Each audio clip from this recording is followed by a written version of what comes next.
Hola, soy Juan Torres. Bienvenida, bienvenido a Ecolecciones, mis lecciones de economía en 10 minutos. ¿Qué se puede hacer para combatir el desempleo? ¿Qué políticas utilizar y de qué depende que se utilice una u otra?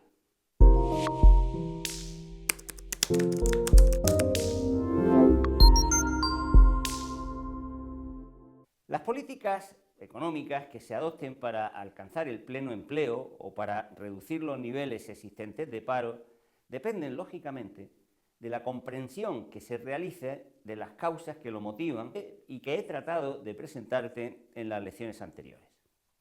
Por tanto, no cabe pensar que cualquier medida sobre el empleo es la única posible, ni que sea siempre la más acertada. Para contrastar este punto de vista bastaría con contemplar las diferentes propuestas que realizan los sujetos sociales o incluso el distinto éxito de las medidas adoptadas por cada gobierno. En términos generales, se pueden establecer, sin embargo, los diferentes instrumentos que pueden utilizarse y que por lo general se han venido adoptando en los diferentes países para tratar de reducir los altos niveles de desempleo característicos de la mayoría de las economías occidentales. Así se pueden distinguir actuaciones sobre la oferta de trabajo, sobre la demanda de trabajo, sobre el mercado de trabajo y sobre la propia estructura productiva. Las actuaciones sobre la oferta de trabajo pueden ir destinadas básicamente a disminuirla o a mejorar su adecuación a la demanda de trabajo. Para contraer la oferta de trabajo y reducir así el paro, se puede ampliar la escolaridad obligatoria, desanimar la entrada en el mercado de trabajo de las mujeres, por ejemplo, con pseudosalarios reducidos a las amas de casa, anticipar la edad de jubilación, fomentar las salidas anticipadas de los trabajadores mayores de edad o incluso permitir la existencia de economía sumergida.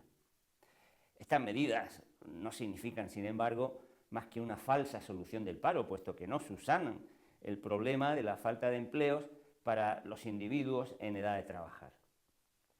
Otras medidas posibles, como la reducción de la jornada de trabajo o la disminución de las horas extraordinarias, permiten, por el contrario, un auténtico reparto del trabajo y mejoran las tasas de actividad y de empleo. Alternativamente, se puede actuar también sobre el grado de cualificación y preparación de la mano de obra, de manera que esté en condiciones de satisfacer las demandas cada vez más exigentes que imponen los cambios tecnológicos y las organizaciones empresariales contemporáneas. O también se puede intervenir generando sistemas de discriminación positiva que faciliten el empleo de los colectivos más afectados por el paro. Las actuaciones sobre la demanda de trabajo se orientan, como ya te he dicho, a facilitar la creación de empleo por parte de las empresas y para ello se puede operar básicamente en 4 grandes direcciones: activando la demanda agregada de bienes y servicios, subvencionando a las industrias intensivas en mano de obra, reduciendo el coste del trabajo y estimulando la creación de empresas. Estas medidas, no obstante, serán efectivas si el incremento de producción lleva consigo realmente una mayor disposición de mano de obra y una mayor existencia de puestos de trabajo. E igualmente serán más eficaces si se basan en el objetivo de mejorar la competitividad de las empresas más que en la simple garantía de sus ganancias por la vía del aumento de los precios o la contención de las rentas salariales. Quienes propugnan la reducción de los costes laborales para incentivar la demanda de trabajo estiman, no obstante, que se deberían adoptar otro tipo de medidas como las siguientes. En primer lugar, evitar la indiciación salarial, es decir, no reajustar los salarios a medida que cambian los índices de precios. En segundo lugar, descentralizar la toma de decisiones en el mercado de trabajo, reduciendo la capacidad negociadora de los sindicatos. En tercer lugar, estimular la productividad del trabajo. En cuarto lugar, reducir los costes de contratación laboral por medio de subvenciones estatales o de la contratación temporal. En quinto lugar, reducir las cotizaciones sociales a cargo de las empresas. Y finalmente, establecer el llamado salario dual, que se compone de una parte negociada colectivamente y otra dependiente de la marcha de la empresa. Sobre el mercado de trabajo se puede actuar procurando aumentar su flexibilidad tanto de los salarios como de la contratación, con los inconvenientes y ventajas que ya se han puesto de manifiesto anteriormente, mejorando los servicios que permitan la búsqueda de trabajo y las colocaciones, facilitando la movilidad laboral y reciclando profesionalmente a los trabajadores y evitando la segmentación laboral a la que ya también hemos aludido. Quienes creen que el desempleo está causado por factores estructurales derivados del despilfarro, del conflicto de intereses y de la desigualdad intrínseca al sistema capitalista, pues proponen lógicamente otro tipo de medidas para combatirlas. Reducir el gasto inútil y las actividades improductivas, repartir las cargas y rentas para favorecer la demanda o democratizar los procesos de toma de decisiones y la organización del trabajo para hacer posible todo lo anterior. Desde otro punto de vista se pueden distinguir también las políticas de empleo según se trate de las llamadas políticas activas o pasivas.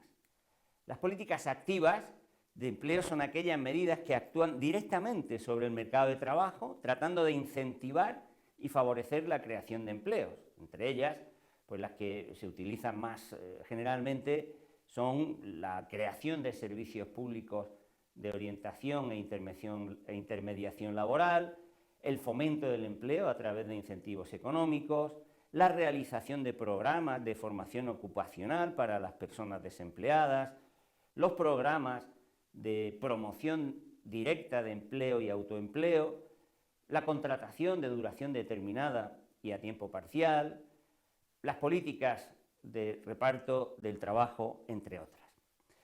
Por su parte, las políticas pasivas de empleo son las que se dedican a paliar los efectos del desempleo, concediendo subsidios a las personas que se encuentran en esa situación, tratando además de mantener la demanda global a través de esas rentas. Para terminar estas lecciones dedicadas a explicarte las causas y posibles remedios del desempleo, creo que quizás se podría destacar que la teoría económica se ha limitado tradicionalmente a analizar los problemas que plantea la dimensión puramente cuantitativa del trabajo y más concretamente del trabajo remunerado en el mercado, la mayor o menor cantidad de empleos existentes. Como acabamos de ver, ni siquiera en esta dimensión cuantitativa del análisis se ha avanzado sustancialmente, pues las diferentes corrientes de pensamiento proponen perspectivas y fórmulas de actuación muy diferentes y sumamente controvertidas, sin que se pueda decir que una de ellas es definitivamente más realista o eficaz. Y eso es lo que hace que la política de empleo y la política económica en general sigan siendo incapaces de resolver este gravísimo problema social. Quizá el primer reto que tiene por delante el análisis económico es ganar credibilidad a la hora de analizar los problemas relativos a las relaciones laborales, para lo cual quizá sea imprescindible abandonar los presupuestos y modelos de gran sofisticación, pero irreales, para analizar los datos y fenómenos tal y como efectivamente se muestran en la realidad.